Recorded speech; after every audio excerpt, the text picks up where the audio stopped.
मागे मागे ना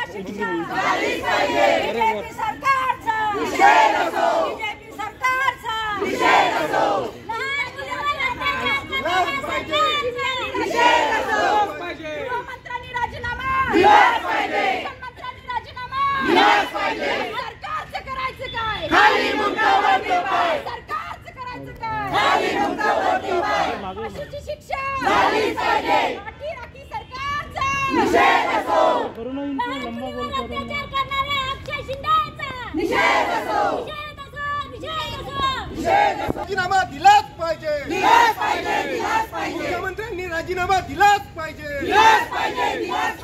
शिक्षण मंत्र्यांनी राजीनामा दिलाच पाहिजे। सरकारचं करायचं काय? अत्याचारी सरकारचं करायचं काय? या दुष्कर्मी सरकारचं करायचं काय? या भाजप सरकारचा निषेध असो, निषेध असो। अक्षय शिंदेला फाशी झालीच पाहिजे, अक्षय शिंदेला फाशी झालीच पाहिजे। या सरकारचं करायचं काय? या सरकारचं करायचं काय? काय मागणी होती आज तुम्ही आंदोलन केलं? पश्चिम बंगालमध्ये जी कलकत्ता येथे जी घटना घडली, मेडिकल कॉलेजच्या विद्यार्थिनीवर गँगरेप करून तिची हत्या करण्यात आली। आत्ताच नुकतंच बदलापूरला जी घटना घडली, सफाई कामगाराने 2 मुलींवर एन्युस्ट्रेशन बाथरूममध्ये केलं आणि सीएमच्या एरियामध्ये ही घटना घडली। तिथे गृह जे होते, जी संस्था जी होती ती बीजेपीचे चालक ते संस्था चालवत होते आणि तिथे त्या हे करण्यासाठी उज्ज्वलजी निकम यांची निवड करण्यात आली। त्या केसमध्ये उज्ज्वल निकम यांची निवड करण्यात आली। आता नुकतंच जे अकोल्याला जे प्रकरण घडलं बाडापूर काजी या गावामध्ये आणि जिल्हा परिषदची शाळा आहे तिथे 6 मुलींचं येऊन शोषण हे शिक्षक करत होते। शिक्षक की भक्षक आहे? आमच्या मुलींचं रक्षण कोण करणार मला सांगा? आज आम्ही लहानाचं मोठं करतो, 9 महिने पोटामध्ये बाळाला मोठं करतो, बाहेर काढतो। आज 3 वर्षाच्या मुलींवर बलात्कार होत आहे। शिक्षणाची सुरुवात जेव्हा मुलींची होत आहे तर मेडिकल कॉलेजपर्यंत या घटना घडून राहिल्या।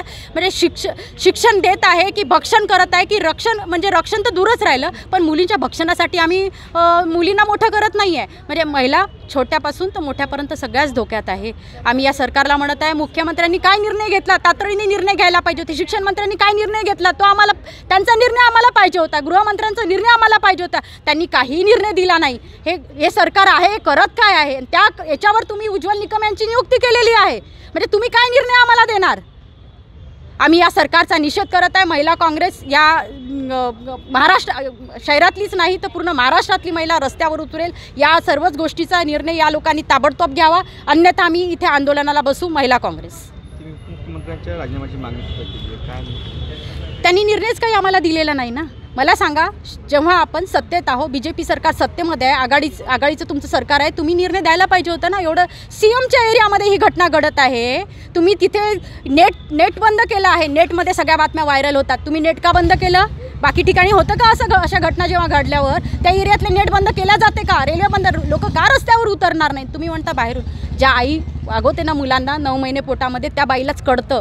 जेव्हा एवढं लहानाचं मोठं केल्यावर त्या बाईला कळतं की आपली मेडिकलला गेल्यावर मुलगी कुठल्या याच्यामध्ये राहणार। प्रत्येकीच्या भावना याच्यासोबत जोडलेल्या असतात, लहानीपासून तर म्हातारीपर्यंत ह्या सगळ्या गोष्टी असतात। या सरकारने केलं काय? आम्ही या सरकारचा विरोध करतो। शिंदे सरकारने याला राजीनामा द्यावा, गृहमंत्र्यांनी राजीनामा द्यावा, फडणवीसांनी राजीनामा द्यावा, कारण आम्ही खूप त्रस्त झालो आहे। कारण महाराष्ट्रामध्ये ही घटना घडत आहे जिथे महाराष्ट्राचे सरकार शिंदे साहेब आहेत।